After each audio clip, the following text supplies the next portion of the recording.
নমস্কার। Rishibani institute of Vedic অ্যাস্ট্রোলজির পক্ষ থেকে স্বাগত জানাই আজকের জ্যোতিষ আলোচনায়। আমি শান্তনু আপনাদের সঙ্গে।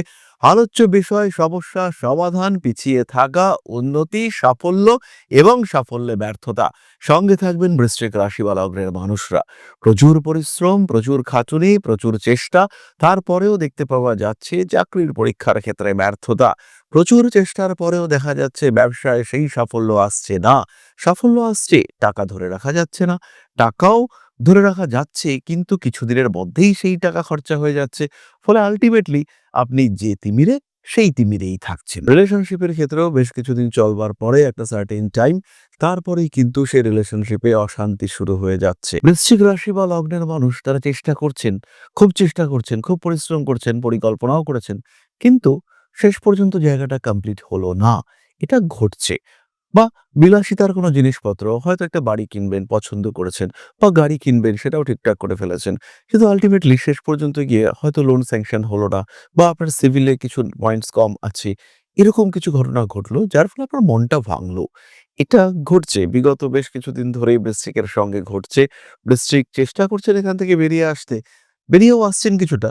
তারপরে আবার যেন সেই একই অবস্থা ফিরে আসছে। কেন এটা হচ্ছে সেটা ভাবার চিন্তাও বৃশ্চিক করেছেন, কিন্তু আল্টিমেটলি ভেবে কোনো সঠিক কুলকিনারা খুঁজে পাননি। এই ব্যর্থতার কারণ খুঁজে পাওয়ার জন্যই আজকের এই ভিডিওটি শেষ পর্যন্ত দেখুন।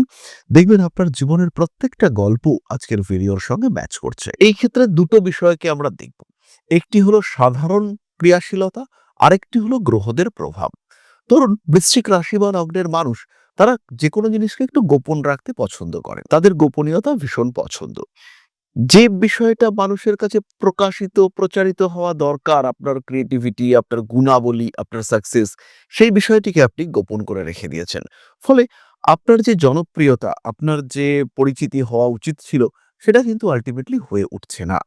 এর মধ্যে যদি লগ্ন বা রাশির উপরে একটু কেতুর প্রভাব থাকে, বা চন্দ্র কেতু যুক্ত থাকে, সেই ক্ষেত্রে এই গোপন করার প্রবণতা সেটা আরো বাড়তে দেখতে পাওয়া যাবে। কোনোভাবেই কিন্তু বৃশ্চিক রাশি বা লগ্নের মানুষ তারা নিজেদেরকে জনসমক্ষে আনতে চাইছেন না। ক্রমাগত তিনি কাজ করে চলেছেন, কিন্তু সেই সাফল্য যে গ্রহণযোগ্যতা পাচ্ছে, তা কিন্তু হচ্ছে না। এটা বৃশ্চিকের ক্ষেত্রে বারবার দেখতে পাওয়া যায়। দ্বিতীয় বিষয়টি হলো অদ্ভুত অকারণ কিছু রিজিডিটি। মঙ্গল প্রভাবিত জাতক জেদি তো হবেই, কিন্তু এই জেদের মধ্যে কোথাও কোথাও দেখতে পাওয়া যায় ব্যাপারটা একেবারেই অর্থহীন। প্রচন্ড রাগ, প্রচন্ড জেদ, কিন্তু যেখানে জেদ করা দরকার সেখানে জেদ নেই। অন্য কিছু ক্ষেত্রে তোমার সঙ্গে আর কথা বলবো না, প্রচন্ড জেদ, মারাত্মক জেদ, সেখান থেকে আর সরে আসছে না। এখানে স্ট্রিক্ট হয়ে দাঁড়িয়ে রয়েছে আমি।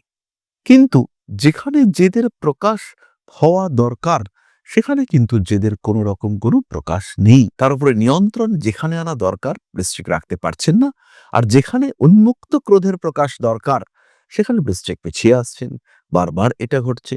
এর সঙ্গে সঙ্গে যদি মঙ্গল এবং শনি, শনি একটু বলবান, মঙ্গল একটু দুর্বল, এবং এদের প্রভাব লগ্ন বা রাশির উপরে রয়েছে, তাহলে এই বিষয়টিকে আরো গভীরভাবে দেখতে পাওয়া যাবে, এবং তার কারণে আপনি এবং আপনার সাফল্য, এই দুয়ের মধ্যে ক্রমাগত দূরত্ব বাড়তে দেখতে পাওয়া যাবে। প্রচুর চেষ্টা করেও সেই পূর্ণ সাকসেস সেটা আপনি পাবেন না। পরবর্তী বিষয়টি যেটি বৃশ্চিকের জন্য ঘাতক, সেটি হলো বৃশ্চিকের প্রচুর আত্মসম্মান বোধ। বৃশ্চিক যদি সামান্য আঘাত পেয়ে থাকেন, তাহলে সেই জায়গা থেকে সরে আসতে বৃশ্চিকের ১ সেকেন্ডও লাগে না। তার জন্য বৃশ্চিক নিজের সব স্বার্থ ত্যাগ করতে পারেন। বৃশ্চিক না খেয়ে থাকবেন, কিন্তু বৃশ্চিক নিজের আত্মসম্মান বলি দেবেন না। এর কারণে বৃশ্চিককে জীবনে বারবার, বহুবার বঞ্চিত হতে হয়। যে জায়গায় একটু ঝুঁকলে, একটু নিচু হলে কাজ উদ্ধার হয়ে যায়, সেখানে বৃশ্চিক কিন্তু একটুও ঝুঁকবেন না। সেই কাজ উদ্ধার হোক বা না হোক, বৃশ্চিক ত্যাগ করবেন, নির্দ্বিধায় ত্যাগ করবেন, সরে আসবেন বৃশ্চিক, কিন্তু নিচু হবেন না বৃশ্চিক। এর ফলে কিন্তু বৃশ্চিকের বহু প্রাপ্তি অপ্রাপ্তিতে পরিণত হয়। আর তার মধ্যে যদি রবি একটু বলবান থাকে, তাহলে বৃশ্চিক কথায় কথায় চাকরি ছাড়বেন, বৃশ্চিক কথায় কথায় নিজের ক্ষেত্র থেকে সরে আসবেন। সব ছেড়ে দেব, কোনো কিছু চাই না, বাড়ি ছেড়ে বেরিয়ে যাব, কিচ্ছু লাগবে না, ক্ষমতা থাকলে আবার গড়ে নেব, এই মেন্টালিটি বৃশ্চিকের ক্ষেত্রে দেখতে পাওয়া যাবে। স্যাক্রিফাইস, ত্যাগ তো বৃশ্চিক করেই দিলেন।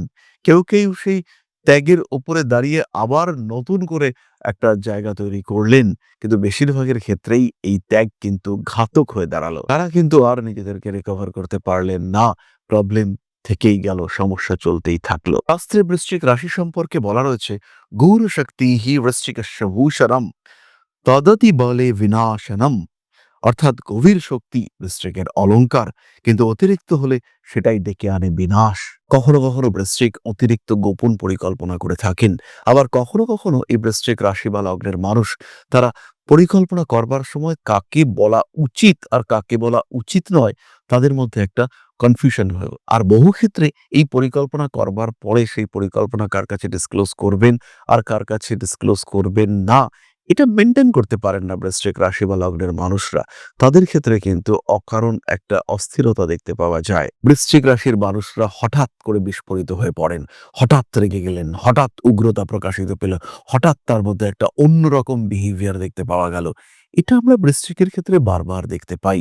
বৃশ্চিক খুব শান্ত, খুব শান্ত, খুব শান্ত, হঠাৎ করে এমন রেগে গেলেন বৃশ্চিক যে বাকি সবকিছুকে ইগনোর করার একটা মেন্টালিটি তার মধ্যে কাজ করতে থাকলো। সবকিছুর উপরে একটা উগ্র বিহেভিয়ার সেটা বৃশ্চিকের মধ্যে কাজ করতে দেখতে পাওয়া গেল, যেটাকে মেনে নেওয়া যাচ্ছে না, যেটাকে হজম করা যাচ্ছে না, যেটাকে সহ্য করা যাচ্ছে না।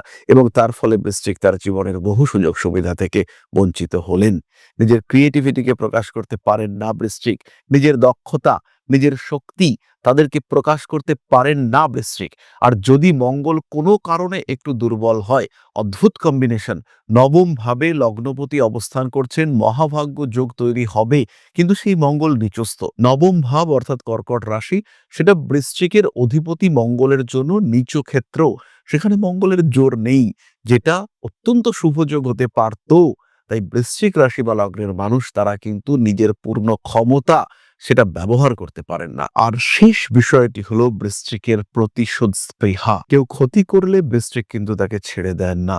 হ্যাঁ, ক্ষমা চাইলে বৃশ্চিক অবশ্যই ক্ষমা করবেন, কিন্তু ক্ষমা চাইলো না, ক্ষতি করলো, তার কিন্তু ছাড় নেই বৃশ্চিকের কাছে। এবং এই ক্ষেত্রে বৃশ্চিক এতটাই রিজিড যে নিজের সবকিছু যায় যাক, কিন্তু তার প্রতিশোধ নিতেই হবে। এটা কিন্তু বৃশ্চিকের বেসিক্যালি একটা দুর্বলতা, এবং এর কারণে বৃশ্চিক পিছিয়ে পড়েন।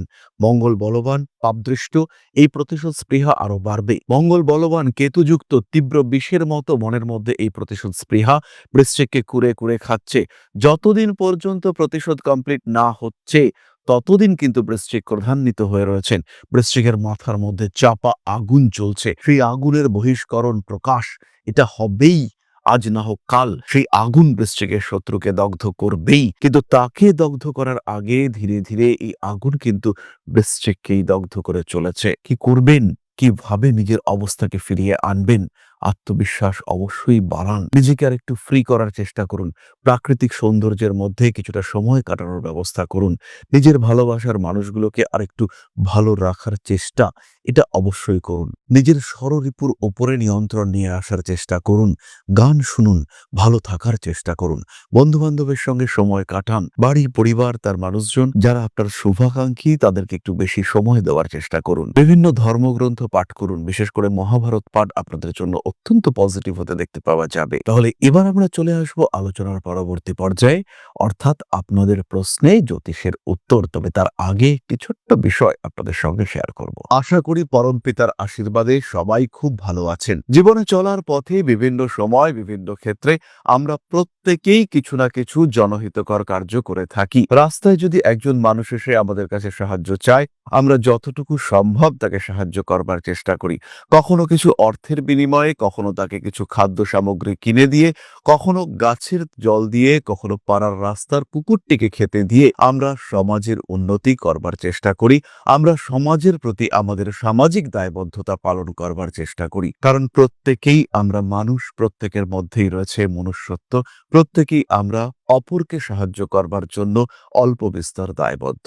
এই ভাবনা নিয়েই অধ্যাত্ম, সেবা এবং প্রকৃতি পূজনের ব্রতী হয়েছি আমরা। আপনাদের সহযোগিতায় গঠন হয়েছে পরম ব্রহ্ম মিলন মঠ ও সেবাশ্রম। দীর্ঘদিন ধরেই, প্রায় বিগত 3 বছর ধরে বিভিন্ন সময়ে, বিভিন্ন অবস্থায়, বিভিন্ন পরিস্থিতিতে মানুষের পাশে গিয়ে আমরা দাঁড়িয়েছি। মানুষের পাশে যতটা সম্ভব সাহায্য করবার চেষ্টা আমরা করেছি আমাদের ক্ষুদ্র সামর্থ্যে। বারংবার আমরা পেয়েছি আপনাদের সাহচর্য, বারংবার আপনারা বাড়িয়ে দিয়েছেন আপনাদের সহযোগিতার হাত। তাই আরো একবার আপনাদের সামনে আজ আমি আবার এসেছি পরবর্তী কর্মসূচিকে বাস্তবায়িত করবার জন্য। বিগত দিনগুলিতে বিভিন্ন সময় আমরা বিভিন্ন ক্ষেত্রে ডোনেশন কর্মসূচি করেছি। আমরা শীতকালে কম্বল বিতরণ করেছি, মোজা, চটি বিতরণ করেছি, মশারি বিতরণ করেছি ডেঙ্গুর সময়, করোনার সময় খাদ্য সামগ্রী বিতরণ করেছি আমরা। তার সঙ্গে সঙ্গে ছোট ছোট শিশুদের পড়াশুনো এগিয়ে যাওয়ার জন্য সারা বছরের সমস্ত শিক্ষা উপকরণ আমরা বিতরণ করেছি। তাদের সঙ্গে আমরা সময় কাটিয়েছি। এদের শিক্ষার ক্ষেত্রে যাতে ডেভেলপমেন্ট হয়, তাই বেশ কিছু এলাকায় আমরা সম্পূর্ণ বিনামূল্য কোচিং সেন্টার পরিচালনা করছি এবং বিশেষ বিষয়টি হলো যে প্রত্যেকটি ক্ষেত্রেই আপনারা কিন্তু প্রত্যক্ষ বা পরোক্ষভাবে আমাদের সঙ্গে আছেন। এই কর্মসূচিগুলিকে সঠিকভাবে এগিয়ে নিয়ে যাওয়ার জন্য এবার প্রয়োজন হয়ে পড়েছে একটি পরিকাঠামো, একটি সুগঠিত আশ্রমের, যেখানে বেশ কিছু মানুষ আশ্রয় পাবে, যেখানে বেশ কিছু বৃদ্ধ বৃদ্ধা তাদের দিনগুলিকে আরেকটু খুশির মধ্যে নিয়ে আসতে পারবেন, যেখানে বেশ কিছু অসহায় শিশু তাদের অভিভাবক খুঁজে পাবে, যেখানে বেশ কিছু নিষ্পাপ প্রাণ বিকশিত হওয়ার সুযোগ পাবে, যেখানে বেশ কিছু নিষ্পাপ প্রাণী তারা তাদের আশ্রয় খুঁজে পাবে। এই আশ্রম পরিকল্পনার জন্য, তার পরিকাঠামো নির্মাণের জন্য আমরা একটি জায়গা সিলেক্ট করেছি।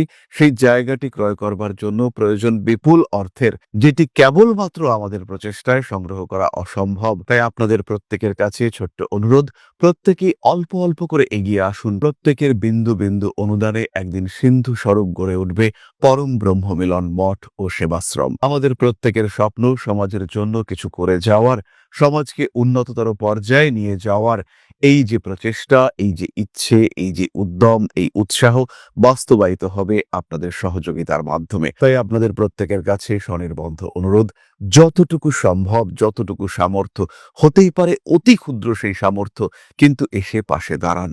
ইতিমধ্যেই বহু মানুষ তাদের যথাসম্ভব সাহায্যের হাত আমাদের দিকে বাড়িয়েছেন। আমরা তাদের প্রতি কৃতজ্ঞ। আমাদের আন্তরিক ধন্যবাদ আমরা জানাই তাদের প্রতি এবং আপনাদের কাছেও আমাদের অনুরোধ, আপনারাও একটু একটু করে এগিয়ে আসুন। সবাই যদি অল্প অল্প করে এগিয়ে আসি, তাহলেই কিন্তু বিরাট কোনো স্বপ্ন বাস্তবায়িত হতে পারবে। সকলেই যদি অল্প অল্প করে এগিয়ে আসি, তাহলেই কিন্তু বিরাট এই মহান কর্ম বাস্তবায়িত হতে পারবে। একদিন আমার আপনার প্রত্যেকের স্বপ্ন পরম ব্রহ্ম মিলন মঠ ও সেবাশ্রম আধ্যাত্ম সেবা এবং প্রকৃতি পূজনের এই মহান দায়িত্ব নিয়ে এগিয়ে আসতে পারবে, একটি জায়গা তৈরি করতে সক্ষম হবে। সবাইকে জানাই অগ্রিম ধন্যবাদ এবং শুভেচ্ছা। সবাই খুব ভালো থাকবেন। নমস্কার। তাহলে এবার আপনাদের প্রশ্ন করেছেন Soham Kumar Roy, date of birth 19/9/1990, time 7:49 AM, place of birth Kolkata. আমার বাড়ির প্রবলেম কবে সলভ হবে এবং আমার জব না বিজনেস কোনটা বেটার হবে ইন ফিউচার? সোহম, জন্মকুণ্ডলী অনুযায়ী বিজনেস কিন্তু তোমার জন্য বেটার। তবে বিজনেসের জন্য যে ফান্ড দরকার, সেই ফান্ড কিন্তু এই মুহূর্তে নেই। সেই ফান্ড কালেকশনের জন্য চাকরি করা যেতে পারে। আর যদি চাকরি করো, সেই ক্ষেত্রে চাকরি তোমার জন্য সাপোর্টিভ হবে, কর্মক্ষেত্র পজিটিভ বেনিফিশিয়াল হবে। চাকরি করে টাকা পয়সা জমিয়ে বিজনেস করা এটা তোমার জন্য উচিত এবং আদর্শ একটা সিচুয়েশন বলে আমি পার্সোনালি মনে করি। জীবনে কিছু বাধা বিপত্তি আসবে, থাকবে, তবে সেগুলোকে নিয়ে ওয়ারিড হওয়ার কোনো কারণ কিন্তু নেই।